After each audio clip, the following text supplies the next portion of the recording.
Hey, what's going on, everybody? It's Alex from TCG Discussions here, and I'm coming at you with a Android 16 deck profile / deck discussion. So, two things. One, my first video was far too long. Two, I was chewing gum during it, and you can hear it. So, I'm redoing the video. Sorry that it's been so long that I haven't got content to you guys. It's been a crazy week of college due to the fact that I've got final papers and stuff due. So we're going to get into this deck profile. I've got a few more videos coming today. I've got a discussion video. I'm going to review it a little bit. And then I'm going to, after I review my video, I might make a new one, upload it based on some sound problems that I had with it. But look forward to that. It's going to discuss, we're going to start doing like a discussion series about top cuts. And then also look forward to some more deck profiles as well as some counter strategy series that I'm going to be talking about. I have a Sell Surge list incoming, but it is not the Victory Strike card type of deck. It is that deck with some few tech choices differences that I think are super powerful that I really am excited to bring you guys, but I really want to bring it to you after I take it to a tournament and like do something with it. Yeah, just kind of discuss where the deck is like super strong and where the deck is super weak, like we're going to do with this one. So without further ado, let's get into the deck profile. So Android 16, this card's great. It negates the energy exhaust of all of your Android 16s that have a rival blue-green in all your areas. You can choose a blue-green Android card in your hand, discard, draw 2 cards when this card attacks. And then when your life is at 4 or less, or you have a total cost of 5 energy between you and your opponent, you can draw a card, switch one of your energy to active mode, and add up to your life till you have 5 left, which is super good against grindy decks because basically that means like you can awaken. You don't need to play awaken cards. I really like that about this leader. The backside, this is where the deck gets a little bit suspect.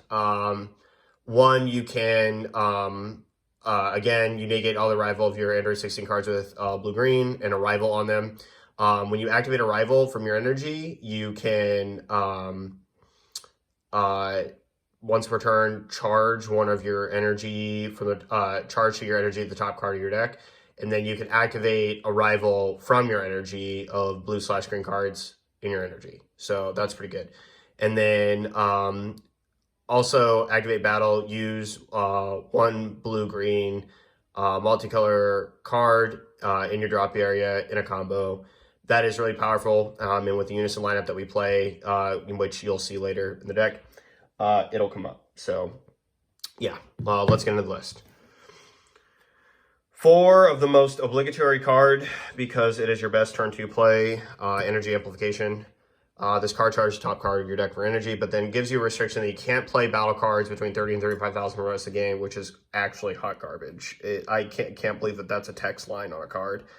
But whatever, it is. Next, we play our first check land that we get to use. Before I continue to a Steadfast Ally, this card not being an arrival target is just also like really bad. But Steadfast Ally is really good. It arrives for 4. It is 25k double strike. When it comes into play, it searches Android 21, generally bad omen, then you play it. And then you burn your opponent KO card, and then when the card attacks, your opponent chooses a card from there and discards it. Next, our next check land. Oh man, this card's really good. So it's blue-green arrival for 2. Energy exhaust, of course, but it doesn't matter because of our leader. And then dual attack, blocker, revenge, really strong. So you can swing at this card and then defend on defend for your opponent's turn. And then when you play this card or use it in a combo, which good lord, why? And I'll talk about this at the weakness section of the deck. That stupid 1 cost 5k. Your opponent chooses 1 card in their hand and discards it, and then or you place up in 1 blue Android card with an energy cost of 1 from your deck to your drop area and shuffle your deck. Like, super duper lame. Don't use that last effect at all. You always just make them want to pitch a card and then, like, get extra value out of it. One card that I'm, like, testing, and I actually like this. Android 16 and Perfect Assassin. So you evolve on top of an Android 16, And the card that you want to evolve on top of is this one. You might play 2 of this a game, so basically 2 of this just do nothing but sit in your hand, sit on your field and be like combo fodder, which is terrible. And then, but you can turn it into this card by evolving on top of it. It is a 20k blocker, energy exhaust, of course, and unfortunately, like our leader not turning this card into a check land is just really annoying. It should be all blue-green Android 16s become check lands. Like, that's how that should have been. But for some reason, it's not, and totally fine, whatever. But this card, when you play it, you draw 2 cards, and your opponent chooses 1 card in their hand and puts it in the drop area, which is really good. It's a +3, and I actually kind of like that as a card to put on top of my 2-drop. It's something I might increase. Next, for Arrival, we play 1 Android 18 full of rage. This card, you rival blue-green for 1 blue. Obviously, has energy exhaust. You can't play copies of this after you play 1 for the turn.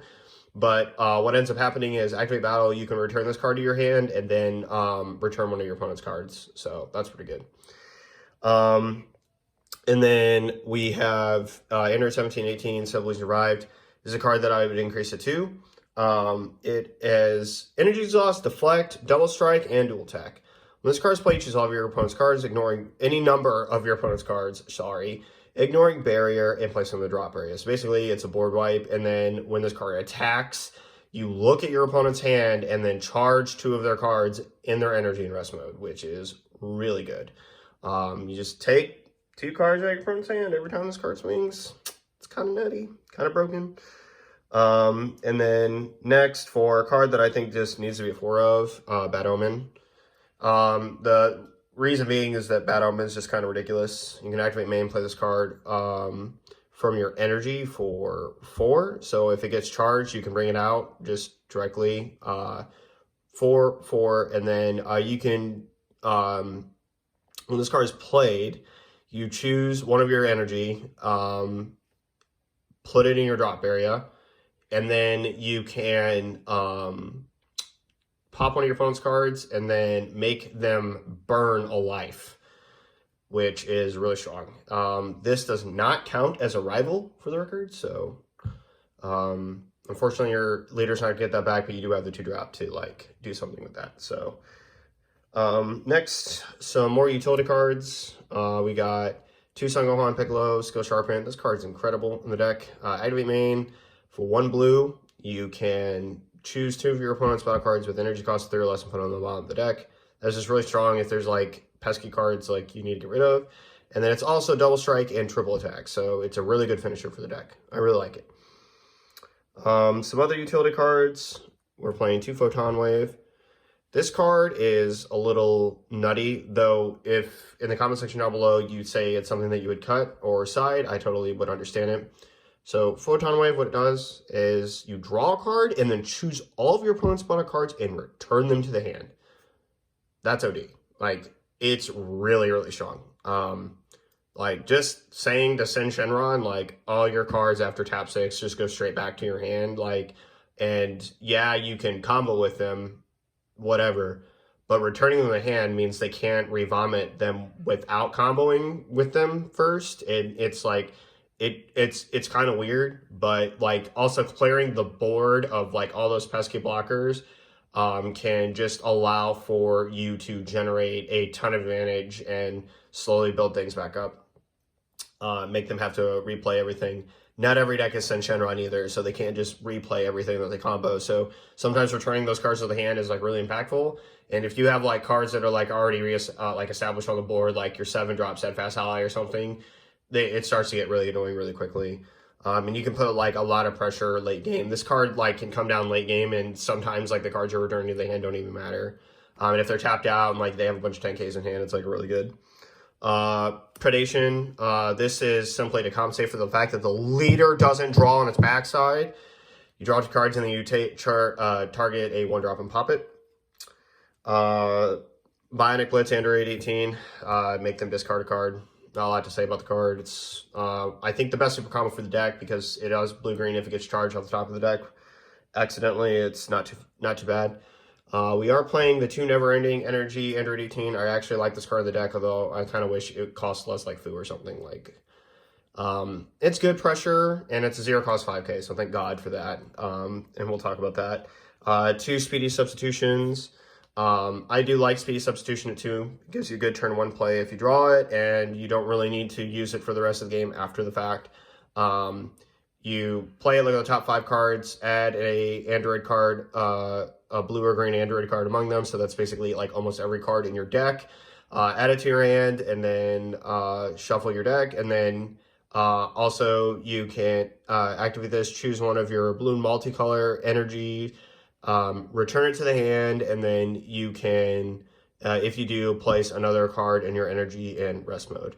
I'm not sure where that comes up, but maybe it like helps you fix a little bit of energy later, but yeah, it's not bad. And then 2 of the Nutty Counterplay, Android 18, Let the Battle Begin. I really like this card. When you have a Unison, this card's basically reduced to 1. It is a 15k blocker that bottom decks a card with 4 or less when it's being played. Really, really good. Heroic Prospect Trunks, card's fantastic. Really, really like it. I need to get more. It's obviously a glaring weakness of the deck. I'd probably play this card at, like, you know, maybe like 2 or 3. Probably play it at 3. But I just don't have my 3 yet. They're coming. They'll be here eventually, guys, I promise. And then 2, God Sealing Technique. Between this and the Android 18 Let the Battle Begin, you technically do have 4 counterplays. And you generally have like 1 or 2 energy to play this card. Like it being a blocker and a counterplay is like really strong for like 1. But it does stress the Unisons, which I'm going to talk about the Unison lineup for the current list that we play. But 2 God Sealing Technique. I have 6 of these, so I could play more. So if you guys recommend that I play more, let me know down in the comment section down below. 4D Magic, standard, and then 4 Senzabine, standard. And then our Unison lineup, I'm going to start off with Absolute Unison. This card's just really good in the deck because, again, you get to draw, -2, draw 2, and then you can choose up to 2 of your cards, opponent's battle cards, ignoring barrier and place them at the bottom of the owner's deck, which is really strong. It just helps you give you some nice solid removal options. If I increase this, I might cut the Photon Wave down because this card being a draw option or a bottom deck option is really good. And if I maybe if I just hit a couple key cards, it's fine. Although since Shenron's Natrion, Shenron negating this card skill is just hyper annoying. And then we play a card that I, again, would consider increasing just so I have a higher Unison count, and that is the Draw 8. This card is bonkers in the deck. So, like, let me explain. Your Leader Awakened gets a free 10k combo, and this card's +1 gives it another 10k, which basically means the card swings for a free 35,000 power. I mean, I'm not playing Champa in here, and I would definitely take that suggestion if you think that I should be playing Champa in here.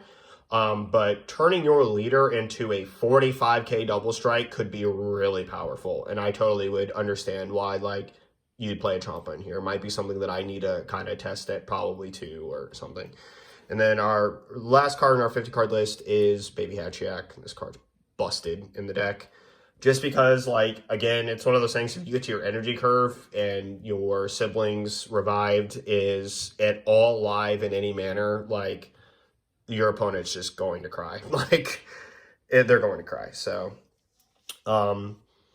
so that's it for the deck profile. Let me talk about real quick where the deck is strong. Where the deck is strong is it has really good arrival plays for a considerable amount of, sometimes a considerable amount of energy, but the blocker, dual talk blocker is really menacing. So that's a thing. But it is also like one of those things where your cards are all fragile removal. They can get rid of them. But if they don't, your cards just do a lot of powerful things.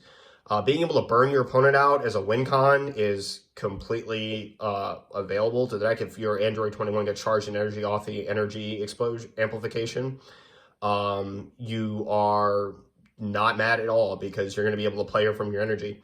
One thing that is again, a minor drawback of that, though, is that you have to sack an energy. But, I mean, again, you get to burn your opponent. So it's, you know, just one of those things. And then to I'll start where the deck is strong. The deck does have some good defensive pieces. Again, having revenge blockers, good negates is always in D Magic, untapping energy, resource management in that regard. Being able to combo also for free is really strong. Like a free 10k out of your drop area. That's really good. And then the last one is just that it has lots of good ways to finish your opponent off. You know, obviously just like blasting out, you know, the siblings revived. You have the double striker that swings. Your leader could be a really good pressure piece. It gets really big really quick, especially with the draw Unison. So, and then this card's also bonkers because you can tap 4 for draw 2, -4 for draw 2. Like, it's just absolutely crazy for the leader's backside. It's like one of the best pieces of the deck, honestly. And then, last but not least, is that the leader has a really good awakening condition. So against strong grindy decks, like you can just abuse your draw as much as you possibly can on this side. And then like, let's say like you think it's good time to awaken, you can flip over, awaken at basically any time, add some more cards, draw a card, and change an energy to active mode. So yeah, so areas where the deck is obviously weak. This deck struggles with the fact that it just has a plethora of 10Ks like that are just all bad. Like this card being a one cost 5K, terrible. Like I'm so mad that this deck has so many 10Ks. You could easily just die because you have nothing but 10Ks in hand. Like all these cards are fantastic, right? Like, but this card is so good and so bad. Like energy amplification, so broken, right? Like you play it, charge a card, play it, charge a card. You're probably not going to play a second one. You should probably be doing something else at that point. I mean, not a second one, but a third one at that point. You should probably be doing something else. But like, there's just a point where you draw this card and you're like, why is this card, like, why did this text just not say all blue-green Android 16s? Like, it just doesn't make any sense. What is the card pool of blue-green Android 16s? I might have to be able to play like, what, 16 check lands? Ooh, boo-hoo. Like, yeah, we get 8, which is strong. You might be able to play the wildlife one. That might be a 10K worth investing into. But the thing that sucks is that you have to play this card for because it's your best turn 2 play. And simultaneously, after turn 2, turn 3, turn 4-ish, you're not really wanting to play this card. You're wanting to start playing other cards in your deck. So that's pretty annoying. This deck is also very weak against decks that go wide effectively. So like Red Brawly, like it can do some stuff to Red Brawly. Like don't get me wrong, it's not like Red Brawly just beats this deck for free. That's just definitely not true. Like Red Brawly killing themselves could easily just spell instant disaster. You have lots of ways to interrupt their chain too, which is also really good. But like it struggles against decks that go wide because basically the only good negate in the deck is like Baby Hatch. And as for decks that attack for more than energy costs, obviously Heroic Prospect Trunks is really good, but there are certain decks, again, that just doesn't apply to. Like, if you play the Mirror, Heroic Prospect Trunks just doesn't do anything. Like, most of their cards are going to be able to be played properly on curve, and then you're going to negate with a Heroic Prospect Trunks, bring it down, and then guess what happens? Like, a whole lot of nothing. Like, because they'll just not have really anything else to attack with, or it's going to be at the proper energy anyway because the deck ramps. So, also, when you arrive from you arrive these cards, they don't lose an energy because the leader just recharges the energy. So it's like it just has some certain cards in the deck just have weaknesses, and its defense is one of them. Like and it's not really obvious like what you can do to kind of compensate for those weaknesses with like an immediate tech card here or there. So but man, this like just having 90 10Ks in hand is ridiculous. Like you can pass with like a lot of open energy. And the last thing that I will say is that as a price point for the deck, this card is obligatory. There is not another card in the game that this card should play for an SCR. So if you don't have it, I will just tell you outright, the deck is just not worth having. Because like, just being honest, it gives you extra defense that the deck needs because it can't play other cards that you would normally like want to play. Like in a ramp deck, right? I would want to play Fu, Shroud and Mystery. I can't play it because of this thing's restrictions, which is just stupid. Like not being able, which is another big weakness of the deck. Like you play this and then this card limits your card pool by a lot. Like, if they came out with a blue-green Android 16 and it was super good, but it was 30,000, like, you wouldn't be able to play it. And that's really frustrating, too. So, let me know what you guys think of this down in the comment section down below. Let me know any of the changes that you'd make. Like, I'm completely open to change ratios of, like, God Sealing, obviously Heroic Prospect. Like, that's, like, a given. These cards seem a little bit suspect. I'll just be upfront and honest. These cards are definitely cards that I probably want to increase. Like if I had to like make a suggestion, like play this at 4, play this at 2, I'm probably gonna like look for some cards, like go through my cards and find more copies of these. Fantastic. Like I guess I'll do something a little bit interesting. Cards that are kind of good but suspect.